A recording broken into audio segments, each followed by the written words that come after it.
this is Clark Michon, Executive Director of the Missouri Association of Secondary School Principals. Thank you for joining me in our very first Heart to Heart, a new series that we've started here at MoASSP, where we highlight education leaders in our state. Today is Wednesday, May 6th, 2020. We're fortunate to have with us Dr. Mike Straatmann, principal of Truman Middle School in the Lindbergh School District. Welcome, Mike. Glad to have you here today.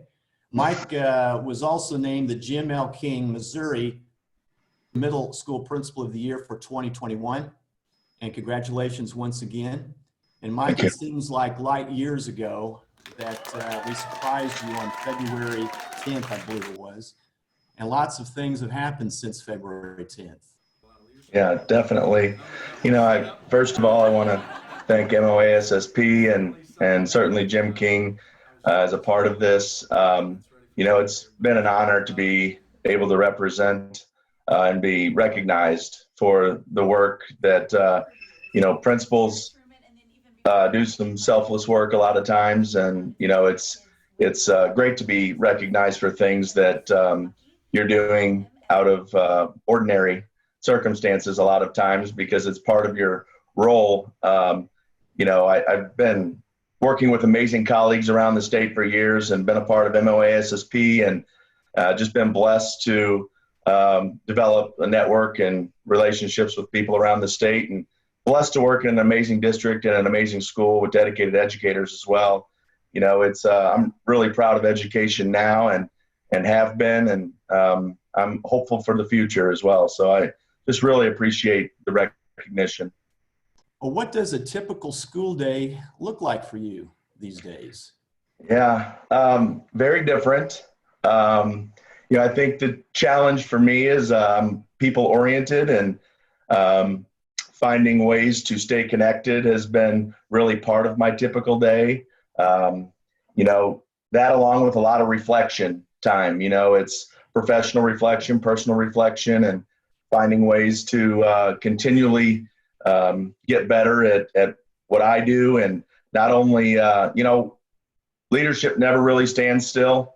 And, you have to always pursue and look for new ways of doing things. It's ever changing, just like the kids we work with, and so, right now doing a lot of Zoom meetings and virtual meetings, conversations with kids. I held a leadership forum with some kids last week, just to get like a question and answer opportunity for them and for them to see me and me to see them. And we're hoping to do those every other week. And, just really, and I meet with my staff on a weekly basis. I think us seeing each other is important. We work in a people business, and it's been real important that every week we see each other. So we've been doing that weekly, and if it's just updates or things like that is part of it, but also what are we doing moving forward and kind of guiding and maintaining our vision for the year. And really it's created an opportunity for us to create a vision for moving forward into next year as well. Just simple things in the hallways, just small interactions between classes, popping into classes, seeing kids learning. It's much more difficult to do that now. I know I have popped in quite a few teacher Zoom meetings just to say hi, and sometimes kids are caught off guard that I'm in there, but I thought this was for the teacher, but it's great to have the conversations, and then parents pop in the back of the video too. And so it's been a cool way to kind of engage with the whole community that way. I heard somebody say that right now during this time, we have fewer eyes on kids than we've ever had before. And so it's important for principals to really create those connections and try to, stay connected with our kids. Right. And we've done some videos, some fun videos our staff put together. My library media specialist, she does amazing work, and she'll do a weekly video that we send to kids. It's pretty much just staff acting silly and doing something through social media that is entertaining to them. So really just trying to put smiles on faces.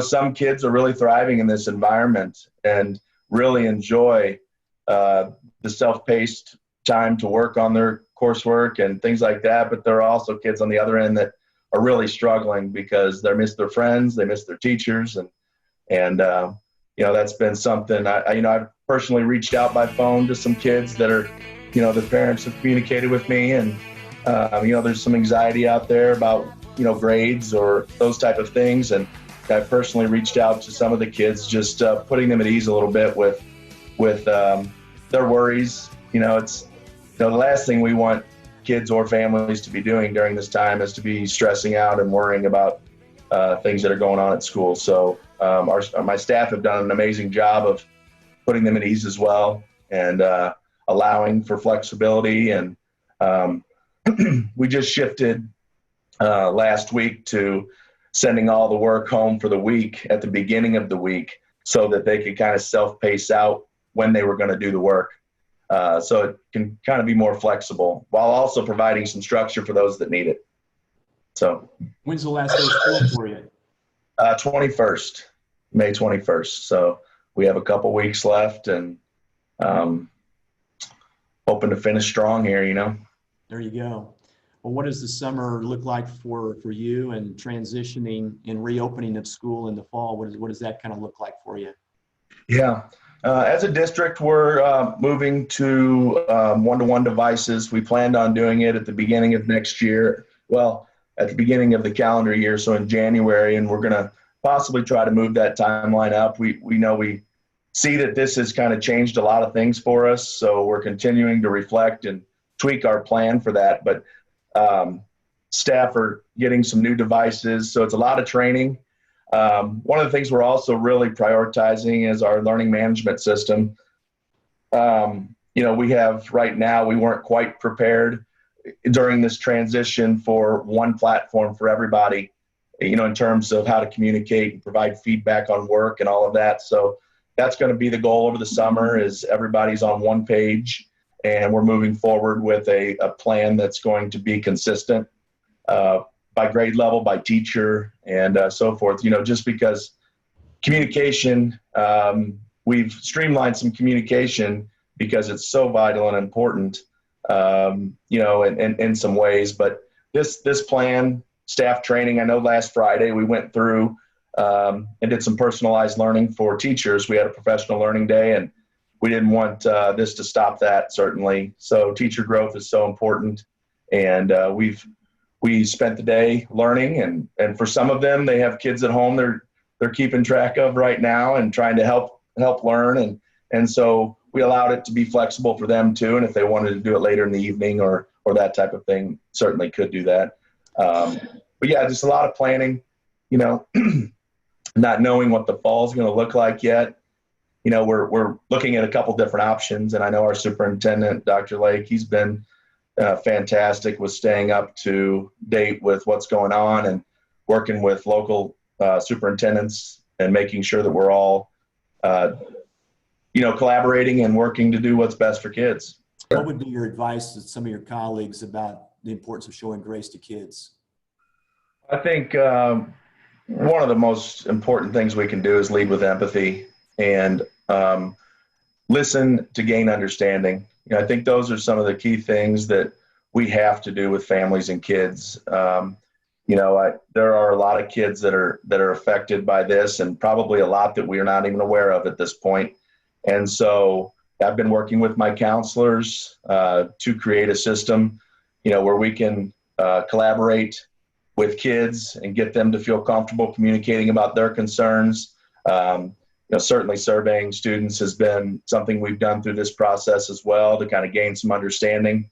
I think the biggest thing for us, though, as we move to the fall, is to understand that there's going to be gaps in learning. There's going to be changes in emotional well-being of kids, and how do we blend that in, prioritizing relationships. We have a flyer time class at the beginning of the day that we really focus on developing relationships with kids, and that's adult connections and kid connections. And how do we bolster that and utilize that opportunity to create connections, reconnections for kids, and that, with that being said too, we're losing a great group of 8th graders right now to the high school without being able to say goodbye to them, and have a new group of 5th graders coming in. That'll be 6th graders in the fall. We're sending out some videos this week to 5th graders to try to get them to feel a little bit more comfortable during this time, because normally we have them come up to the school in May, and we can't do that this year. So we're going to send some videos and try to get them to become acquainted with the school and the people that are here, and start to establish the relationship component there. But my staff have done amazing work this year along the lines of empathy. We have really grown, and we will continue to do so, just simply by trying to understand. I think that's the biggest thing, and connecting. Oh, Mike, thank you for your time today. And you are a voice that needs to be heard around the state of Missouri. So thank you. Thanks, Clark. I really appreciate the opportunity. So thanks again to Mike Straatmann, principal of Truman Middle School, the Jim L. King, Missouri Middle School Principal of the Year, for helping us kick off our very first heart-to-heart interview here this morning. Again, this has been Clark Mershon, Executive Director of Missouri Association of Secondary School Principals. If there's anything MoASSP can do for you, don't hesitate to contact us.